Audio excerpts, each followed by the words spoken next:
Naiyak ako sa ginawa ng partner ko nung binaha kami.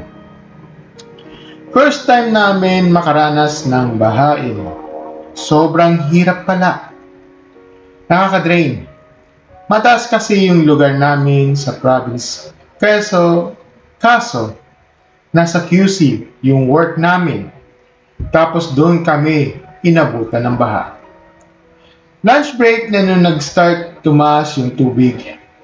Sabay sana kaming babalik sa bahay para magtaas ng gamit. Kaso, doon sa lugar namin, hanggang dibdib lang yung tubig. Sa kinatatayuan namin ay hanggang tuhod pa lang, pero ang bilis ng agos. Sa ginawa ng partner ko, inabot sa akin yung pera sa kapayong. Kumain na raw ako, tapos siya na lang magtaas ng gamit. Grabe, kabog yung dibdib ko. Habang pinapanood siyang lumusong doon sa malalim na baha. Pagbalik niyang office, nakabihis na siya. Pinagdala na rin niya ako ng damit, ng slippers, kasi nabasa yung sapatos ko. Pinagtimpla ako ng salabat kasi may sipon at tubo ako. Pag-uwi namin, wala na yung tubig sa loob ng bahay pero ang dumi ng sahig. Nilinis namin, yun, mga 8:30 PM na kami nakatapos maglinis, saka mag-ready. Matulog sa upper bed na lang yung double deck. Buti may cup noodles kami kasi mataas pa rin yung tubig sa labas.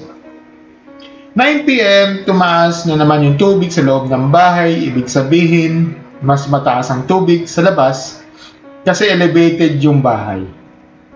Pinag-evacuate na kami kasi sobrang wala na akong lakas. Ginawa yung partner ko, pinasan ako sa balikat niya para hindi na ako mabasa.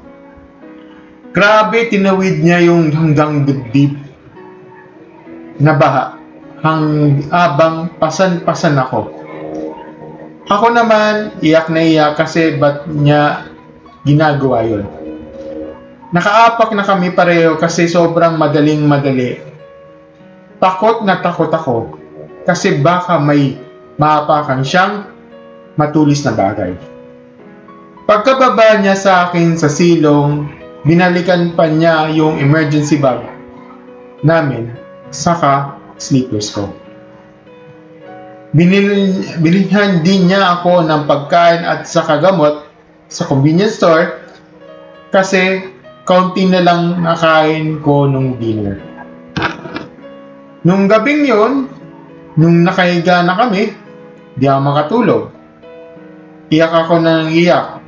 Narealize ko, sobrang love niya ako. Laging siyang sinasabihan na kaya ko naman sarili ko, pero hayaan ko raw siyang gawin mga yun.